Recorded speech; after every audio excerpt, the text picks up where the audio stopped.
अली भाई ये बताओ वो कौन सा बादशाह था जिसकी हलाकत का जरिया मच्छर और जूती बनी थी?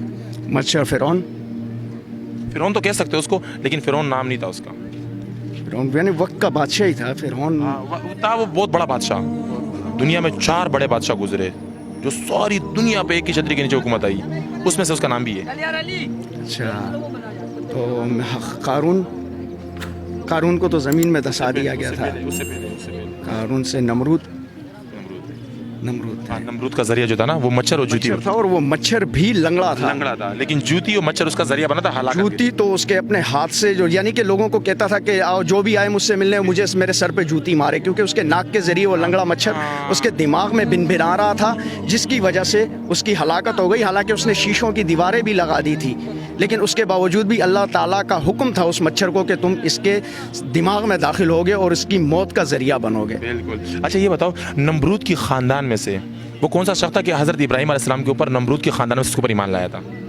नमरूद के खानदान में से हज़रत इब्राहीम अलैहिस्सलाम के ऊपर कौन सा शख्स था जो इब्राहीम अलैहिस्सलाम के ऊपर ईमान लाया था? उसकी नस्ल में से कौन था खानदान में? आई थिंक मूसा अलैहिस्सलाम। नहीं, नमरूद का जो खानदान था ना उसमें से एक शख्स था जो हज़रत इब्राहीम अलैहिस्सलाम को ईमान लाया था, लेकिन वो कौन था? यार इसके बारे में नहीं पता, सॉरी। वो नमरूद की बेटी थी।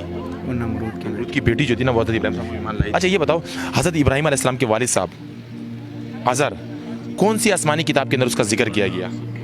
कुरान करीम में। कुरान मजीद में। कुरान का सर बिल्कुल सही बताया। अच्छा गुस्ल के फ़राइज़ तो बताओगे माशाल्लाह? अल्हम्दुलिल्लाह 3 है। 3 कौन से सर? ये अपना नाक में पानी डालना, नाफ में पानी डालना, मुंह में पानी डालना, पूरे जिस्म में पानी डालना। मुंह नाक पूरा जिस्म। पूरा जिस्म। Thank you sir. कौन से बादशाह थे जिसका हलाकत का जरिया जूता और मच्छर बना था?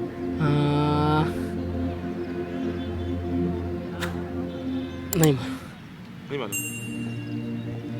अब हज़रत इब्राहीम अलैहिस्सलाम के वालिद साहब अज़र कौन सी आसमानी किताब के अंदर उसका नाम आया है? कुरान मजीद में है 4 किताबों में से।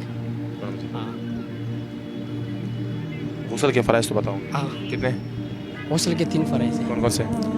कुली करना, नाक में पानी डालना और पूरे जिस्म पे पानी बहाना। नमरूद के ख़ानदान में से वो कौन सा शख्स था जो हज़रत इब्राहीम अलैहिस्सलाम के ऊपर ईमान लाया था? हज़रत इब्राहीम अलैहिस्सलाम। नमरूद के ख़ानदान में वो कौन सा शख्स था कि हज़रत इब्राहीम अलैहिस्सलाम के ऊपर उसने ईमान लाया था? मोहम्मद सल्लल्लाहु अलैहि वसल्लम। नहीं मालूम। नमरूद के ख़ानदान में से नमरूद की बेटी थी जो हज़रत इब्राहीम अलैहिस्सलाम पर ईमान लाई थी। हज़रत फातिमा। नमरूद की बेटी थी हज़रत इब्राहीम अलैहिस्सलाम के ऊपर जब ईमान लाई थी, वो नमरूद की बेटी थी। नहीं मालूम। मैंने बोल दिया ना, मालूम नहीं, मैं बता तो रहा हूँ तुम्हारे को। मैं बता तो रहा हूँ तुम्हें। हज़रत इब्राहीम अलैहिस्सलाम के ऊपर नमरूद की ख़ानदान में से कौन सा शख्स था कि ईमान लाया था? तो वो नमरूद की बेटी थी जो हज़रत इब्राहीम अलैहिस्सलाम के ऊपर ईमान लाया था। बेटी थी। हाँ, वो जो हलाकत का जरिया बना था जूता और मच्छर, वो नमरूद का ही बना था। नमरूद का हलाकत का जरिया मच्छर और जूता बना था। ठीक है सर। वो कौन सा बादशाह था जिसका तबाही का जरिया, हलाकत का जरिया जूता और मच्छर बना था?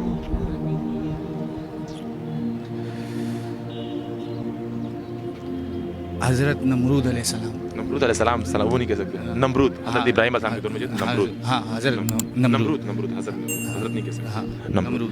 अच्छा, नमरूद के ख़ानदान में से वो कौन सा शख्स था जो नमरूद के ख़ानदान में से हज़रत इब्राहीम अलैहिस्सलाम के ऊपर ईमान लाया था? उनकी अपनी बेटी। नमरूद की बेटी। जी, उनकी अपनी बेटी, डॉटर उनकी। अच्छा ये बता दीजिए कि हज़रत इब्राहीम अलैहिस्सलाम के वालिद साहब अज़र कौन सी आसमानी किताब है जिसके ऊपर उसका नाम आया, जिसके अंदर उसका नाम आया है? कुरान मजीद। माशाल्लाह सर, ये तो आपको बिल्कुल पता है यार सर। अच्छा ये बता दीजिए, गुस्ल के फ़राइज़ तो बताओगे आपको? जी पता है। कितने सर? 3। कौन कौन से? मुँह कुली करना, नाक में पानी डालना और जिस्म का एक बाल गीला करना। वो कौन सा बादशाह था जिसकी हलाकत का जरिया जूता और मच्छर बना था? नमरूद। राइट, सही बोला। अच्छा, नमरूद की ख़ानदान में से वो कौन सा शख्स था कि हज़रत इब्राहीम अलैहिस्सलाम के ऊपर जब ईमान लाया था? ये पता नहीं है। नमरूद के ख़ानदान में से एक ऐसा शख्स था जो हज़रत इब्राहीम अलैहिस्सलाम के ऊपर ईमान लाया था। अच्छा, उसकी बीवी तो नहीं थी? नहीं, ये नहीं पता। नहीं पता। नमरूद की बेटी थी। अच्छा, कोई और? अच्छा ये बताओ हज़रत इब्राहीम अलैहिस्सलाम के वालिद साहब अज़र, उसका नाम आसमानी किताबों में आया है, कौन सी आसमानी किताब के अंदर उसका नाम आया है? 4 आसमानी किताबें, उसमें से एक आसमानी किताब है उसका नाम आया है, वो कौन सी आसमानी किताब है जिसके अंदर उसका नाम आया है? कुरान मजीद में आया होगा क्योंकि उनके नाम के ऊपर पूरी सूरत है ना, इब्राहिम, उसमें लाजमी आया होगा कुरान मजीद। कुरान मजीद में। हाँ। ये भी बिल्कुल सही है। गुस्सा का तो फिर पता होगा आपको। हाँ, हो सकता है, पता है। कितने हैं सर? फर्ज कितने हैं? 4। 4 नहीं है, 3 है। अच्छा 3। अच्छा 3, 4 तुम कौन से बता रहे थे? नहीं बस 3, मुझे भी याद आ गया कौन से 3 है। कौन कौन से? कुली करना, बिल्कुल। नाक धोना, दो। और पूरे बदन पर 3 मरतबा पानी बहाना। आज के हमारे 3 सवाल थे। सबसे पहला सवाल हमारा ये था कि वो दुनिया में कौन सा बादशाह था जिसकी हलाकत का ज़रिया जूते और मच्छर बना था? तो वो नमरूद थे। हज़रत इब्राहीम अलैहिस्सलाम के दौर में जो थे नमरूद, उसके हलाकत का ज़रिया मच्छर और जूती बनी थी। और दूसरा सवाल हम लोगों ने लोगों से ये किया था कि हज़रत इब्राहीम अलैहिस्सलाम के वालिद साहब अज़र, कौन सी आसमानी किताब के अंदर उसका जिक्र किया गया? 4 आसमानी किताबों में से कौन सी आसमानी किताब में उसका जिक्र किया गया? तो वो कुरान मजीद हमारे प्यारे नबी करीम सल्लल्लाहु अलैहि वसल्लम पे जब नाजिल हुई थी उसके अंदर उसका जिक्र किया गया अज़र का। तीसरा सवाल हमारा ये था कि नमरूद की ख़ानदान में से कौन सा शख्स था जो हज़रत इब्राहीम अलैहिस्सलाम के ऊपर ईमान लाया था? तो वो हज़रत नमरूद की जो बेटी थी, ख़ुद नमरूद की जो ज़ाती बेटी थी, वो हज़रत इब्राहीम अलैहिस्सलाम के ऊपर ईमान लाई थी। ये हमारे सवाल थे। मिलते हैं एक नए सवाल के साथ इंशाल्लाह।